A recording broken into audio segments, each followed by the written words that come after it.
Dr. Tiphanie Gibbs is a retired Navy veteran, recent 2020 graduate with a PhD in marriage and family therapy from North Central University, couples expert facilitator for the VT and UMD Together program, guest speaker for anti-racism in the EFT Room webinar discussion group, and most importantly, she's a mom. As a marriage and family therapist, Dr. Gibbs' goal is to empower couples, individuals, and families to overcome personal obstacles to improve their relationships, utilizing clinically tested and evidence-based techniques. She seeks to secure long-term solutions to a wide variety of relationship issues, leading people to become happier with themselves and the lives they have created. And so, Dr. Gibbs, thank you for coming. Oh, well, thank you for having me, Brianna. It's a pleasure to be here. Yes. So, Dr. Gibbs, I just want to briefly do a wellness check-in. With all that's going on in the world, you still have to work. You're still a mom full-time, a recent graduate. How are you doing today? I'm faring pretty well, especially because school is over. Okay, that's right. A huge part of my life. Yeah. But I'm faring pretty well. I'm in a rhythm now. Mm-hmm. It was kind of hectic, kind of moving from my office to my home, because I tend to try to keep my work life separate from home life. Right. And now everything is here. Everything. So, but I'm doing well. My daughter's doing well. I've learned some new tricks and things to do. So I'm good. How are you? I'm doing okay. Teleworking is new for me. I'm not usually working from home, but I do enjoy it. I enjoy controlling my atmosphere a little bit, but now slowly rolling back into the hospital that I work at, and twice a week. So I'll go in twice a week and come back. But overall, just trying to stay healthy, not eat everything I see, but also still balance, enjoying a little thing. So what I have observed during the quarantine online and just in my own personal life is seeing the shift in relationships and how, we're all in one house. Now, I live by myself, but I know I can only imagine as a parent or as a spouse, partner, sibling, whoever you live with, it's been an alteration within the home or within the changes in the world. And so I would love to get, your insight on, I guess, things you've seen and how we can help the parent or whoever the guardian is, and also how we can help the teens, the adolescents in the home. Mm-hmm. So what are some things that you've observed, and maybe personally or just some trends that you have heard about that adjustment? Mm-hmm. Well, it is difficult. People are not used to being around each other 24/7. Right. Especially, your whomever is in your home, your kids, your spouse, your dog, and for those people that have homes where grandma and grandpa live there, or, your aunts and uncles or cousins and things like that live there, it's difficult and it's hard for everybody. I've noticed that as a therapist, I'm receiving more phone calls for therapy from people from Generation X, actually. Wow. And Generation X is that generation, it's the MTV era, right? That's my generation. I don't want to say how old I am, but that's my generation, right? Mm-hmm. And we're the latchkey kids, right? We were the kids that our parents left at home because that's the dual earner homes and things like that. So we were made to fend for ourselves, and we became really resilient because of that. Right. But now it seems like that is the age group that's contacting me more for therapeutic services and things like that. So that's one thing that I noticed. Also, teens are struggling. The Gen Z, millennials, they're sort of struggling pretty hard now too, because they're not able to be social. Right. Right. They're not able to go hang out with their friends and go to the mall and, do the things that they do.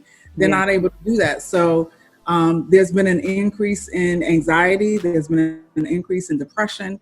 There's even been an increase in suicide among teens as well. Yeah. So lots of different things. But then some good things too. People are being, they're able to be connected to their families more because we do have time to be together. Right. So people are being more creative. They're doing things that they normally wouldn't do because they have more time together. Yeah. So people are some people are trying to exercise a little more. Some people aren't. Some people are exercising their mouths more than they're exercising their body. Right. Because they're shoving food down their mouths, right? Ooh. So, because you have all of this time on your hand, you go from the couch to, the kitchen, back to the couch, or, to the bedroom. So, some of those things are happening too. But what I like the most, I think, is the connectivity. I think some families are improving their connectivity, whereas they didn't have the time before. Right. Now they do have that time, so they're increasing their connectivity among their family members. That is so true. Connectivity. I love that word. And I love that you talked about the good and the bad things that you've heard, because there's been some positive things that have come out of it, but there's also some challenges that you can't ignore. And so because we're built to be connected and community, I'm all about how can we do this effectively. So I want to focus on the Gen Zs, I believe. That's they're underneath the millennial, I believe, right? Because I'm a millennial, so they're a little younger than me. So let's get into them. So we talked about socializing being something that they're craving and missing, that classroom, seeing your friend, being able to go out to the movies. What are some things or ways that they can continue to stay connected? I mean, obviously Zoom is our new friend, but what can they do to kind of cope with that loss of, wow, I can't see my best friend as often, or I can't just go over to her house right now? Well, I mean, you have to figure out what's safe for you and your family, right? Because Zoom can get boring. Yes. After a while, you have a Zoom thing every day or whatever. But Zoom is one way to do it. FaceTiming is another way to do it. Ensuring that, encouraging your kids to call their friends. Because I'm a person where we came from, we like to go outside and play. That was my generation, right? Your parents kick you outside until you go outside and play. So we had that actual social interaction, and it was great. Now, kids, they tend to be on their phones and in front of a computer and things like that all the time. So they tend to isolate themselves a little bit. Yeah. But even with that, we want them to, technology is their thing. Technology is the Gen Z thing. So allow them to use technology to connect with their friends. And again, thinking about what's comfortable for you. So if they have a best girlfriend or guy friend that they hang out with, and you're comfortable with their family members and things like that, what social distancing are you comfortable with? Right, between their friends, right? Is it okay for them to come and play basketball, as long as they're wearing their mask and they're, social distancing from one another? Is it okay for them to come and just kind of play out in your yard? You know what I mean? If you have a nice yard or a playground out in front of your home. Yeah. So, just trying to do things that and ask them. And ask them. I love that. So don't try to come up with all your own ideas and ways. Right. Don't assume that you have all the answers, because you don't. Yeah. Have them, this is the time also, what I noticed with my daughter is that she's connecting with my mom a little bit more. Wow. You know what I mean? They're doing their phone calls back and forth and things like that. So having them connect with their cousins and other family members and things like that normally they wouldn't see, not unless they went to a family reunion or something like that. You get creative, and that's what I'm hearing from you is, parents not only be creative, but also act and involve your children on what worked for them. Absolutely. It's important to get their input, because if it's everything that you say do, then, it becomes a chore. It becomes mom or dad is controlling, and, all of that. And you want them to have as much input as possible. They do have a voice, believe it or not. Woo, say that again, Dr. Gibbs.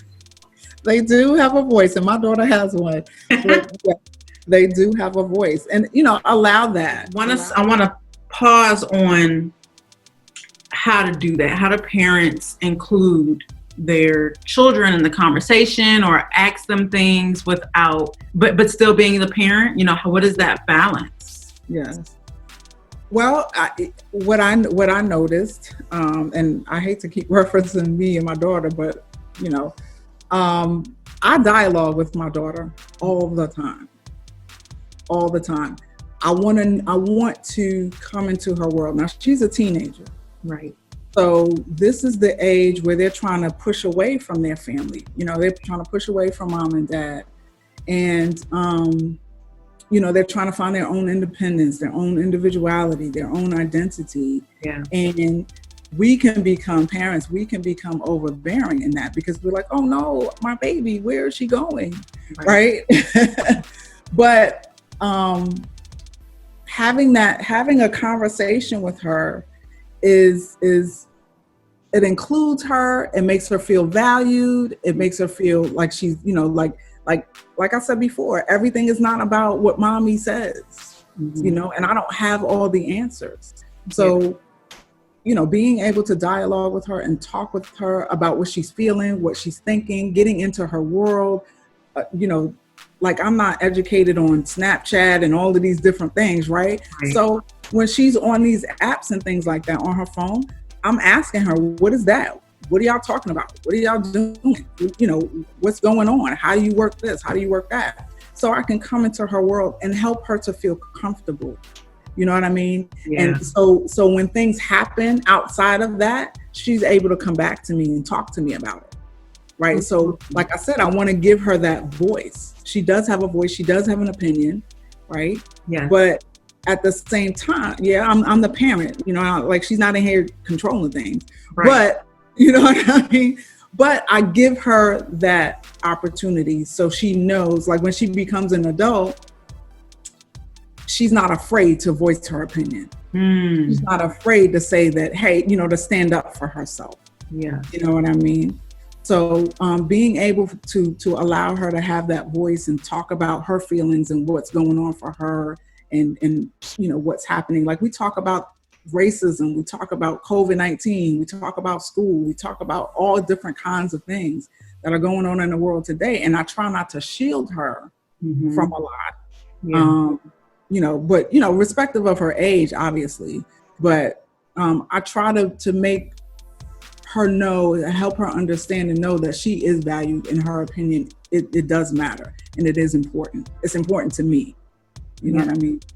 That is so beautiful that you have that relationship with your daughter. And I just admire that, because it sounds like a skill. Like, did you have to develop that, or are you constantly working on helping her to have her voice? Because one thing I love that you said was that you don't want her to be afraid when she's an adult to voice that opinion. And so it sounds like your parenting, or like your relationship with your child, matters starting as a young child and all the way to your adulthood. Absolutely. And it is a skill that you develop, right? Okay. Like I didn't know that going in, because from the time that they're born till they're about 9-10 years old, you do everything for them. You tell them where they're going to go, what they're going to do, what they're going to wear, what they're going to eat. You tell them all of these different things. And she actually taught me to help her to have her voice. How so? She mentioned to me, Mom, if you do everything for me, I'm never going to know how to do anything myself. Wow. And I was like, oh. She's right. Wow. You know what I mean? But you think, as a parent, you're trying to protect your kid from all the evils of the world. You're trying to make sure that you raise them to be productive members of society, right? Yeah. You try to make sure that when they do go out into the dangers of the world, that they know what to do. Mm-hmm. But if we're constantly cooking for them, especially, up until a certain point, right, we have to do those things. But if we allow them to cook a meal for themselves or cook a meal for the family, then they know how to do it. Yeah. We can't just, think about finances. We can't just give them money and say, here, go spend it. Right. Well, we have to teach them how to do that. But if we never give them money, how are they going to know how to do it? Exactly. You know what I mean? Cleaning, all different kinds of things. So you have to be able to, give them that space, recognize where they are, right? Recognize what age of development that they're at. Like I said, she's a teenager, so she's trying to figure out who she is in this world. Yes. So I have to let her do that. I can't do that for her. Otherwise, she'll be a mini me. So let's talk about mental health for a second. This can apply to parent, child, whoever. During this pandemic, it's been up and down. Some days I'm happy. Some days I'm like, oh my God, what's happening out here? Especially with the constant killings of African-American men and women. And, how can parents, what do they do with that fear? And what do youth do with that fear? Losing friends, grief and loss. It's so much happening. So for the mental health aspect, what are some ways that you can stay informed, but at the same time protect, I guess, your mental health? Mm-hmm. Right. So you said something really important. Teenagers, they are experiencing grief and loss, mm-hmm. right? For a lot of teenagers, they're at a lot of milestone life developmental places in their life. Like I mentioned, autonomy, their individuation and things like that, identity formation, but also dating, right? But also graduation, right? Yes. Also summer employment. Like my daughter was looking forward to working this year. This was going to be the first year of working. So they're missing out on a lot of those things, along with missing out on with their friends and things like that. So you have to talk to them, talk to them. And if you can't talk to them, find out who they are able to talk to. Who can you connect them with? Is there a family member, a church leader, a friend, or things like that, right. To help them cope. You also want to, like I said, engage in activities with them that you normally wouldn't do. Be goofy with them. Mm-hmm. Do things that, like, I'm goofy. My daughter's like, no, Mom, no. No, Mom. But I'm goofy with her because she doesn't have that connectivity with her outside friends like she normally would. So right. It's okay for parents to let their guard down. You know what I mean? It's okay to do that. Volunteer in the community. That's something that they can do. They have there's a lot of churches that are running food banks and things like that, and they're doing their social distancing and masking and things like that. So allow them to go out and support the community, right? Help them to find new responsibilities. Yes. Help them to there may be some neighbors, some older neighbors that maybe can't get out, to go get their groceries and things like that. So that could be a summer job for them to do. Around my house, I have things that need to be done. So I told my daughter, look, you couldn't go out and work, but you could work around here. I know that's right. And I pay her for that.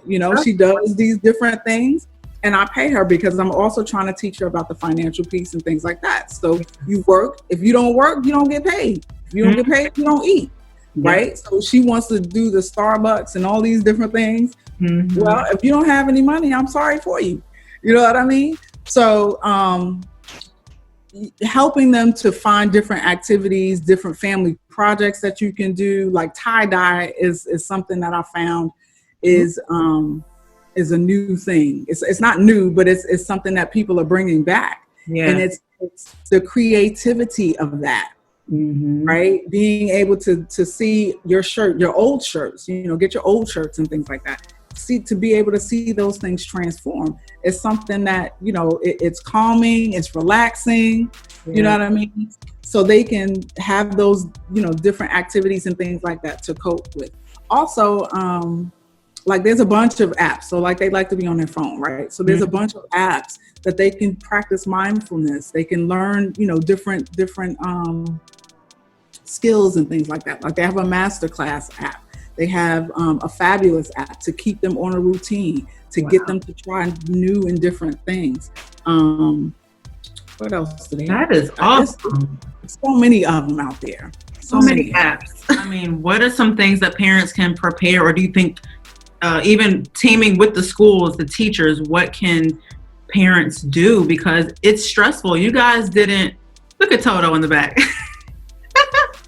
Hey, Toto. He's fine. What are some things that parents can do to prepare? Because if I was a parent right now, I can only empathize. Like I have to go back to work. Some parents may be transitioning. It may be a single parent. It may be someone who just doesn't feel equipped to do the work. What can the parents do? Yeah. Well, talk to your children, talk to your school educators and the principals and whomever, you have contact with. Because it's hard. This is difficult. This is something that we've never done before. Never. Acknowledge that it's hard. Acknowledge that we don't have the answers, right? And we're all flying off the cuff on this. You don't know what to do.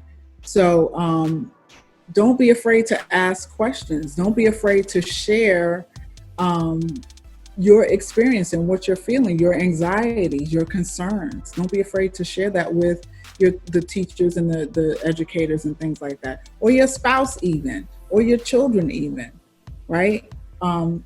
Get everybody involved that you can. Ask other people who have done homeschooling before, because everybody's going to homeschool now. Yep. So, ask people who have done it before and what were some strategies that they've used to help them navigate through it. Like homeschooling, when I started, this will be my 5th year of homeschooling my daughter. Wow. And she participated in a co-op, but now it's just going to be here. But our first year, I was scared. I prayed like crazy. Ooh. Because I didn't know what to do. I'm like, I'm not a teacher. I don't, I can teach a little something, but right. I'm not an educator. That's not my field. So I talked to a lot of different home parents. I went to the homeschooling parents. I went to the meetings and things like that to get a better understanding. I researched it to get a better understanding. Just wasn't afraid to ask questions about this new process that I was developing on and embarking on. So I found that to be helpful. Read up on it. There's books out there on how to do it.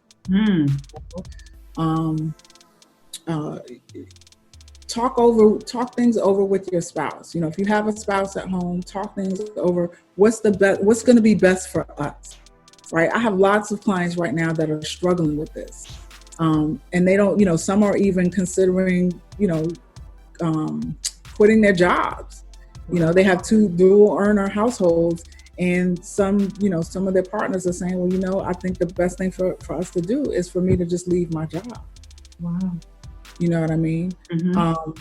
Also looking into what some parents are doing, what I noticed is that like their older children are going to be home with them to help their children, because while they're working, right, who's going to help the kids get online and set them up, log in, all of that. Yeah. Right. So some of them are having their older children to help them out in that regard. If you have a small cohort that, or in your neighborhood or whatever, that have a group of kids that are in the same grades or whatever. And if one of the parents can, teach or whatever, but use your community, use your resources, your neighborhoods and things like that to sort of help you navigate it. It's hard, and you got to have a game plan. Whatever you do, you got to have a game plan. Please have a game plan. Because it's starting soon. Right. It's starting in a few weeks. Yeah. But be patient, and be patient with yourself too. You know what I mean? Yeah. Be patient with yourself. Create a routine. Start that routine now. A lot of kids, since the end, this started and, they're going to bed later, they're sleeping later and all that. Start that routine now. Get that routine going. Be consistent with it. Make up a schedule, what you normally used to do. And that was a part of what I did going through this transition, was I kept my schedule the way that that it was when I was actually going to my office. Oh, great. You know what I mean? And I kept my daughter's schedule. You got to get up at the same time, and then I relaxed it a little bit, but just so we are, when we do go back to school, that it's not that hard. It's not like, oh, I got to log on. Yeah. Oh, that's so helpful. Have a game plan. And first of all, before the game plan, acknowledge that this is hard.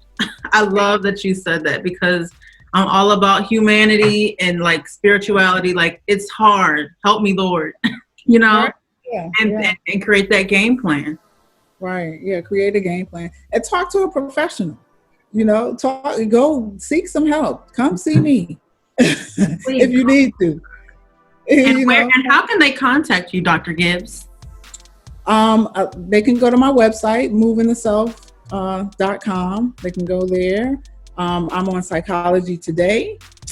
I can be found on Instagram at Dr. Tiphanie Dr_Tiphanie. I'm also on Facebook. I'm also on LinkedIn. What's the other one? Is it Twitter? Twitter. Yeah. She's at on Twitter, all Twitter. Oh Lord. At Twitter, at Dr. Tiphanie on Twitter as well. Dr. Gibbs, I just want to say thank you so much for joining me in this conversation. So many gems were dropped. And again, guys, please follow her on all her social media platforms.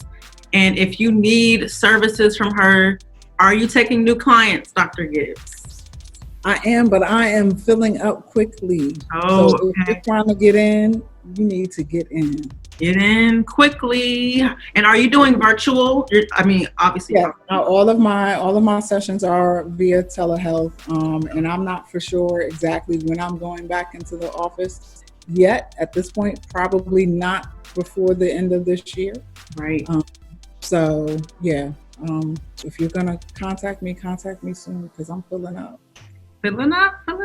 Okay, Dr. Gibbs. As we end, what are some things that we can look forward to from you next? Are there any projects that you're working on? Yes, I have quite a few initiatives that I'm doing. Beginning a podcast soon. Yes, I'm excited. Oh, I'm so excited about this. Yep, so I'll be starting a podcast with my co-host, Nicole McBride. She's a lawyer and I'm a doctor. We'll see how that goes. Ooh, I love a combo. That's a great combo. Yes, so I'll be doing that. And then I also have some other initiatives that I'm working within the MFT field, surrounding EFT, which is emotionally focused therapy. And that's the modality that I use with couples specifically. But I'm doing a lot of things in that area, trying to get more African-American Black therapists in the room, and helping the field become a little more, what word do I want to use? Let's say it. Well, we want more people of color within the field of marriage and family therapy. Yes, please. Yes, please. I'm saying yes, please.